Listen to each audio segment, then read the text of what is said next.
নমস্কার বন্ধুরা, রসোই ভেজে সকলকে স্বাগত। তো আজকে করব মটর পনির। তার জন্য কড়াইশুঁটি ভালো করে ছাড়িয়ে রেখে দিয়েছি, আর মশলার জন্য চালমগজ, বাদাম আর কাঁচা লঙ্কা ভালো করে পেস্ট করে নেব। আর এক সাইডে আমি পনিরগুলোকে কেটে এর মধ্যে হালকা লবণ আর হলুদ মিশিয়ে নেব, ভালো করে সঙ্গে মিশিয়ে নেব। অনেকে হলুদ দেয় না, কিন্তু আমি হলুদ দিলাম কালারের জন্য। মটর পনিরে একটু যদি কালার হয় তাহলে খুব ভালো লাগে, তাই জন্য সামান্য হলুদ দিয়ে একটু ভালো করে মিশিয়ে মেখে রেখে দেব। তো চলুন দেখি বন্ধুরা, আমি মটর পনির কিভাবে করি। মশলার জন্য পোস্ত ব্যবহার করব না, স্পেশালি বাদাম দিয়ে রান্না হবে আজকে। তো দেখুন, আমি মশলাটা করে নিয়েছি, আমি শিলপাটাতে বেটে নিয়েছি। অল্প মশলা কখনো মিক্সারে হয় না, তাই জন্য আমি শিলপাটাতে বেটে নিয়েছি। তো চলুন, তেল গরম হয়ে গেছে, এবার আমি পনিরগুলো হালকাভাবে ভেজে নেব।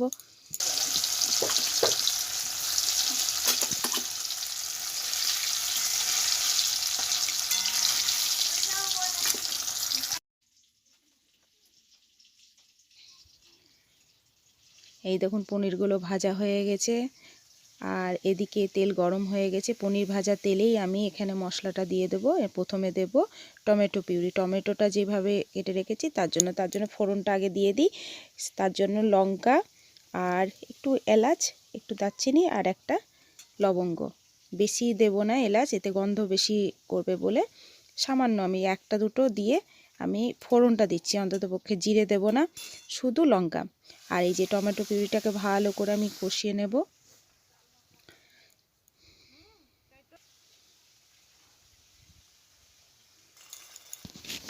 আর এর ওপরে এবার কড়াইশুঁটিটা দিয়ে নেব, কেননা কড়াইশুঁটি যেহেতু আগে থেকে ছাড়িয়ে রেখেছি, এটা এখন না দিলে সেদ্ধ হবে না, তাই জন্য ভালো এখন কড়াইশুঁটিটা দিয়ে দিলাম।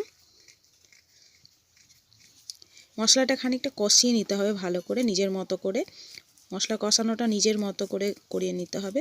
এর মধ্যে হলুদ, লবণ, মিষ্টি আর মশলা দিয়ে ভালো করে কষিয়ে নেব।